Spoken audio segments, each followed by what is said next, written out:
130 शहादतें बहुत बड़ी शहादतें हैं। तमाम शहरी तकाज़ों को अगर 130 लोगों का पूरा किया गया है तो फिर तो मेरे ख्याल में ईद बनती है। चूँकि जब कोई शख्स रूह लाल हो जाती है, जब वो चांद देख लेता है तो ज़ाहिर है वो खुद तो फिर रोज़ा रखने के काबिल नहीं रहता, फिर ज़ाहिर है उसने ईद करनी है, तो फिर वो इस शहादत को छुपा भी नहीं सकता। अगर सही मानों में वो बंदा सही सच्चा शहादती है तो फिर उसकी शहादत को मानना पड़ेगा। लोग जिस कर्ब से गुजरे हैं, गुज़श्ता शब जब ऐलान किया KP गवर्नमेंट ने ईद का KP के अंदर, और इसी तरह मरकज़ी गवर्नमेंट ने ऐलान किया रोज़े का कि ईद जो है जी 3 मई को होगी, तकरीबन 2-2:30 तक लोग जागते रहे। आयत मुबारक है जी सूरह यासीन की, ला शम्सु जंबगीला अन तुदरिकल कमर वल लैलु साबिकुल नहार व कुल्लुन फी फलकिन यस्बहून। ना तो सूरज ही से हो सकता है कि वो चांद को जा पकड़े और ना ही रात दिन से पहले आ सकती है, और सब अपने अपने दायरे में तैर रहे हैं।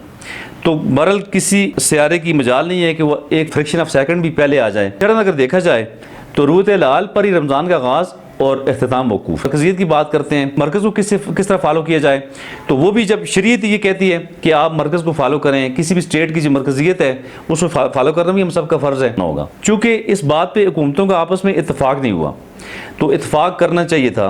ये पिछले कई सालों से, ये मेरे ख्याल में 40-50 साल से ये चली आ रही है बात कि पेशावर में अलग से ईद की जाती है, मर्दान में अलग से हो जाती है, बस 3 ईदें हुई हैं पाकिस्तान के अंदर। उसी तरह अगर बात करें हम KP की हुकूमत की कि उन्होंने शहादतों को सामने रखते हुए ऐलान किया, तो मैं इस बात पर हैरान हूँ। अक्सर ये बात हम दोस्तों में डिस्कस करते हैं कि मुहर्रम का चांद एक दिन पहले नज़र नहीं आता, सफ़र का एक दिन पहले नज़र नहीं आता, रबीउल अव्वल का एक दिन पहले नज़र नहीं आता, रबीउल सानी, जमादियुल अव्वल, जमादियुल सानी, रजब, शबान, और इसके बाद जो है ना शवाल के बाद अगर हम ज़िलक़द ज़ुल्हिज्जा की बात करें तो कभी भी एक दिन पहले चांद KP में नज़र नहीं आया किसी अदारे को, किसी कमेटी को, किसी आलम को। तो ईरान इस बात पे हम कि क्या रमज़ान का चांद और शवाल का चांद इतना जल्दी में होता है कि एक दिन पहले KP में आ जाता है। बिस्मिल्लाहिर्रहमानिर्रहीम, अस्सलाम वालेकुम, मैं हूं मोहम्मद इदरीस स्वान एडवोकेट। और दोस्तों आज हम जिस टॉपिक पे बात करने जा रहे हैं वो है रूह लाल। और आप दोस्तों ये सोच रहे होंगे कि रूह लाल का क्या तल्लुक़ है ह्यूमन राइट से या कवानीन से। तो दोस्तों ह्यूमन राइट से तल्लुक़ ना सही, लेकिन फिर भी लोगों की वेलफेयर के साथ ज़रूर तल्लुक़ है। चूँकि लोग जिस कर्ब से गुजरे हैं, गुज़श्ता शब जब ऐलान किया KP गवर्नमेंट ने ईद का KP के अंदर, और इसी तरह मरकज़ी गवर्नमेंट ने ऐलान किया रोज़े का कि ईद जो है जी 3 मई को होगी, तो इन दोनों ऐलानात से जो कर्ब अवाम पे जो गुजरा है, जो मुसीबत अवाम पे गुजरी है, वो शायद आप समझ सकते हैं। वो इस तरह के रात गए तक तकरीबन 2-2:30 तक लोग जागते रहे हैं। लोग इस इंतज़ार में रहे हैं कि अभी ईद का ऐलान होता है, अभी ईद का ऐलान होता है। तो इस तरह लोगों की सारी रात जो जागते हुए गुजरी, और जिस परेशानी से लोग दुचार रहे वो आप अंदाज़ा कर सकते हैं। तो बहरहाल हमने लोगों की वेलफेयर की बात करनी है, हमने लोगों को तमाम परेशानियों से बचाने की बात करनी है, हमने उन इश्यूज़ पे बात करनी है जो कि सही मानों में इंसानों को जो है ना उनकी वेलफेयर करें, उन्हें तमाम मुसीबतों परेशानियों से बचाएं। तो बहरहाल अगर हम बात करें रूह लाल की और कुरान मजीद फुरकान हमीद के जो सही जो मौक़िफ़ है उसकी, तो उसमें आयत मुबारक है जी सूरह यासीन की, कुरान मजीद फुरकान हमीद में कि ला शम्सु जंबगीला अन तुदरिकल कमर वल लैलु साबिकुल नहार व कुल्लुन फी फलकिन यस्बहून। और इसका मतलब ये है जी कि ना तो सूरज ही से हो सकता है कि वो चांद को जा पकड़े, और ना ही रात दिन से पहले आ सकती है, और सब अपने अपने दायरे में तैर रहे हैं। तो बहरहाल किसी सियारे की मजाल नहीं है कि वो एक फ्रैक्शन ऑफ सेकंड भी पहले आ जाए। तो तमाम चीज़ें अल्लाह ताला के हुक्म से जो है ना जी तैर रही हैं, तमाम चीज़ें अल्लाह ताला के हुक्म से तमाम सियारे जो है ना अपने अपने मदारों में तैर रहे हैं। तो बहरहाल रब के मुकर्रर करदा कवानीन और मदारात को क्रॉस करना किसी के बस की बात नहीं। और शरन अगर देखा जाए तो रूह लाल पर ही रमज़ान का आगाज़ और इख्तिताम मौकूफ़ है, यानी आप चांद देख कर ही रोज़ा रखते हैं और चांद देख कर ही ईद करते हैं। तो अगर हम शहादतों की बात करें, जिस तरह KP के अंदर 130 शहादतों का जिक्र किया गया जब ऐलान किया गया, और उसमें डिक्लेयर किया गया जी 130 शहादतें, यानी 130 शहादतें बहुत बड़ी शहादतें हैं।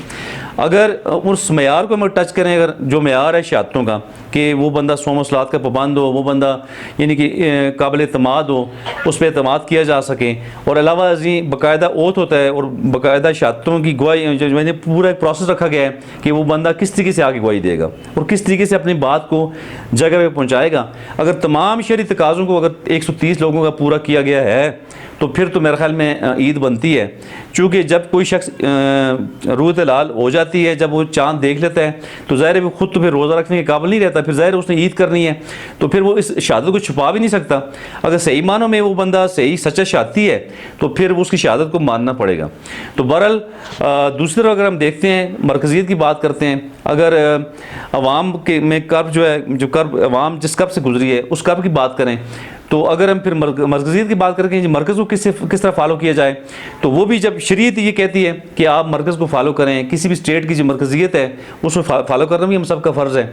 और उससे अगर एक कमेटी बना दी गई है पूरे पाकिस्तान में, जिस कमेटी में तमाम उलमाए कराम, तमाम मकातब फ़िक्र के लोग, उसमें शिया सुन्नी, उसमें देवबंद बरेलवी, तमाम अहले हदीस, तमाम, ये कोई भी ऐसा तबका रह नहीं जाता जिसके आलम वहाँ पे मुफ्ती मौजूद ना हो। तो इस कमेटी में रूह लाल, जो पाकिस्तान की रूह लाल कमेटी है मरकज़ी, इसमें तमाम लोग मौजूद हैं।